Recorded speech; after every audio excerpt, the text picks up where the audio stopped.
What's up, everybody? My name is Suzie Cole, and let's just get out of the way right now. Yes, that is really my name. I was born and raised with it, just like I was born and raised in good old Pittsburgh, Pennsylvania, and that is exactly where I got my start in the media industry, as well as a little Pittsburgh Pirates ball girl all the way back in 2014. From then on, I kind of took the media world in this town by storm, and it has been quite the ride. I actually moved away from home for 6 years before moving back last year. I've lived in 4 different states, 6 different cities, worked for 13 different professional sports teams and a multitude of media outlets.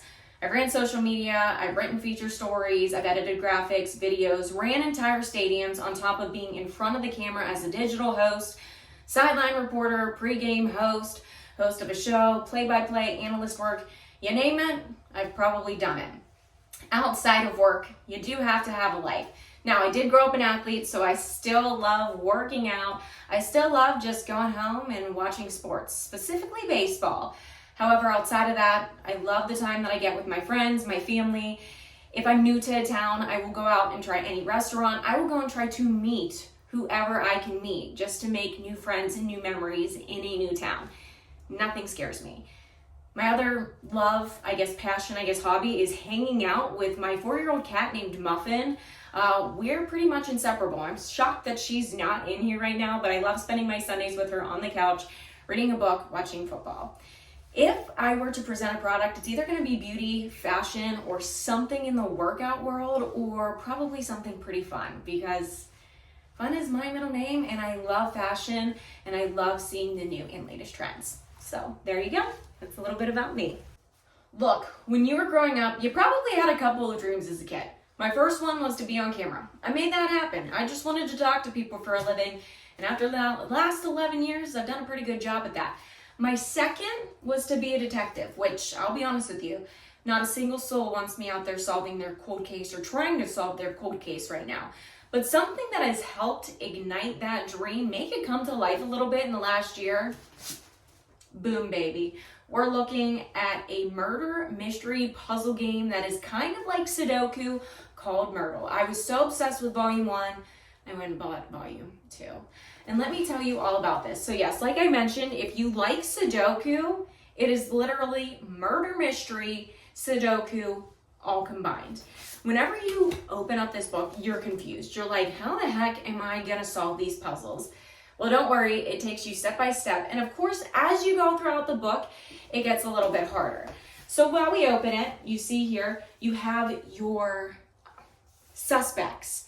You then have the places where the potential murder could take place. You have your weapons. You then have a list of clues and evidence and a statement from each of the suspects. That then brings you to these boxes down here, which this is a terrible example because I did not solve this one. But then you're going to go to these boxes and either put an X or a check mark in each of them. That essentially is going to give you which weapon each of the suspects made or used, which place each of the suspects was at. You then, by the distributed property of all of this, are going to figure out your who, what, and where, and you're going to solve this crime. And yes, it eventually does get harder as you go throughout the book. You can see that is pretty hefty one right there. Why I love this book, you don't have to just do it alone, okay? I would sit with my mom over the last year on Sunday mornings over a cup of coffee, solving these with her. We would go through the suspects, we'd go through the places, we'd go through the weapons, we'd go through the clues, and I'd have her solve these mysteries with me, and it really became a family event. Even at times, I would crawl into her bed with her and I would say, Mom, we gotta play Myrtle. We can't just go to sleep without not solving these murders. These people need to know what happened to their loved ones. Again, this is just such a fun and unique gift idea, honestly. If you know somebody that loves Sudoku, that loves those murder mysteries, those crime documentaries on Netflix or Hulu, they can be their own detective. Like I said, I've always wanted to be on camera talking in front of thousands of people or in front of arenas. However, my second itch as a detective truly got itched whenever I found Myrtle. Sudoku, murder mystery combined. And let me tell you, it gets the brain working as well. And not only is there a volume 1, but there's a volume 2 in the case that whoever you get this for or yourself just happens to fly on through it.